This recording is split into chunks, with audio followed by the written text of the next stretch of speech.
Bonjour et bienvenue sur 01net TV. Nous sommes aujourd'hui perdus au milieu des champs en fait. Nous sommes sur un terrain d'aéromodélisme pour tester le Parrot Disco. Souvenez-vous, annoncé au moment du CES de Las Vegas. Cette aile est tout simplement un drone d'un nouveau genre qu'on va tester maintenant sur 01net TV.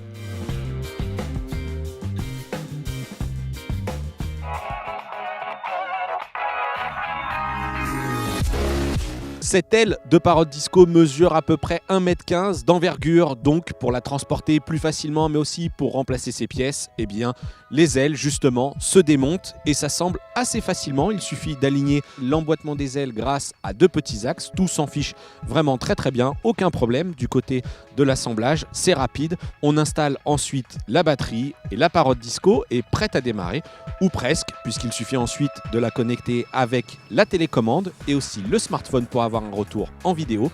Évidemment, donc le smartphone il n'est pas obligatoire, mais quand même ça va contribuer à l'expérience en vol. Mais ce kit à 1200 €, eh bien, comprend aussi un masque dans lequel on peut enficher son smartphone et ainsi réaliser des vols en immersion. On va tester ça parce que ça a l'air vraiment amusant.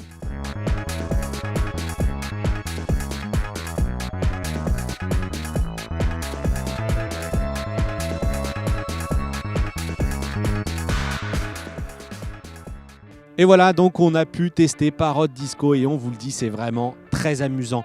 Le lancement, en fait, le décollage de l'aile se fait en le lançant. Et on a la télécommande dans une main, on presse sur le bouton décollage, le drone active son rotor à l'arrière, prend une certaine puissance, puis on le jette.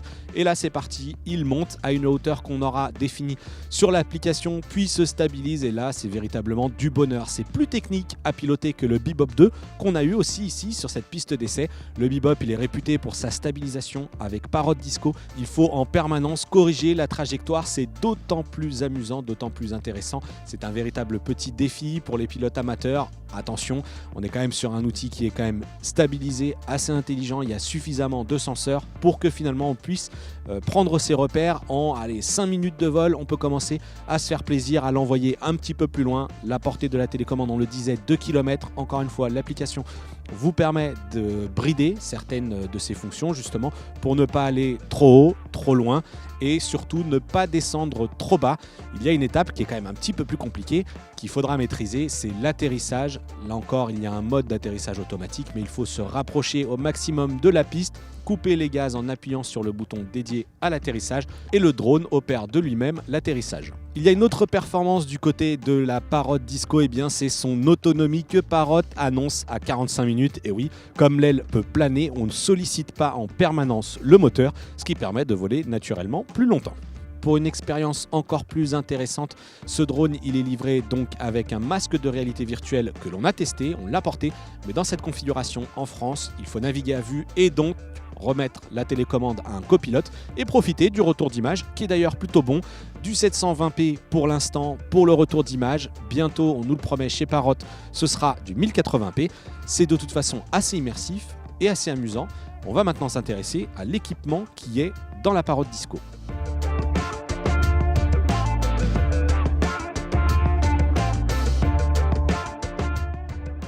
Du côté de la plateforme technique, on va retrouver des similitudes avec le Bebop 2, notamment du côté de la caméra à l'avant, 14 millions de pixels, stabilisation 3 axes pour des vols donc en Full HD. Ensuite, sous le drone, on va retrouver aussi une caméra qui filme au sol et qui va permettre l'atterrissage du drone et le senseur capteur à ultrasons qui là encore va permettre à ce drone de se stabiliser. Autre élément important que l'on voit ici à l'avant du drone qui sert aussi à allumer le drone, eh bien c'est cette lamelle plastique qui en fait renferme la fameuse sonde Pitot. C'est elle qui mesure la vitesse du vent via un petit trou qui est à l'intérieur et permet là encore à cette aile de se stabiliser dans l'air. La stabilisation, ça passe aussi par des cerveaux moteurs qui pilotent ici l'inclinaison de petites pales à l'arrière. Forcément, ce drone, il faut qu'il tourne, en tout cas cette aile, il faut qu'elle tourne, avec le rotor ici à l'arrière qui permet, comme on l'a vu pendant le vol, eh bien, à ce drone d'accélérer, mais aussi de ralentir brusquement lorsqu'il sera question de se poser. Ici, le rotor va tourner dans le sens inverse pour appliquer un mouvement de freinage. Tout ça, c'est piloté par une intelligence qui est appelée Chuck. C'est ce qu'on retrouve ici sous la forme de ce petit boîtier qui est présent donc juste à côté du logement de la batterie.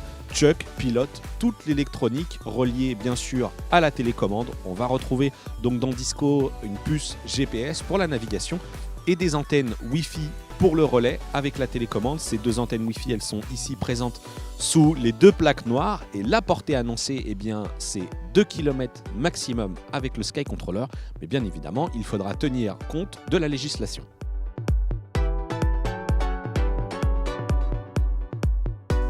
Le Parrot Disco est donc une aile très amusante à utiliser et en fait regardez ici on a été rejoint par des ingénieurs de chez Parrot puisqu'on vous le disait ici c'est une piste d'aéromodélisme que les ingénieurs de Parrot utilisent pour leurs tests et juste derrière moi un ingénieur de chez Parrot qui est en train de tester le Disco dans une version complètement débridée avec une télécommande radio et cette fois-ci le Disco eh bien il est complètement débridé, je le disais, il peut voler à l'envers, faire des vrilles, des loopings.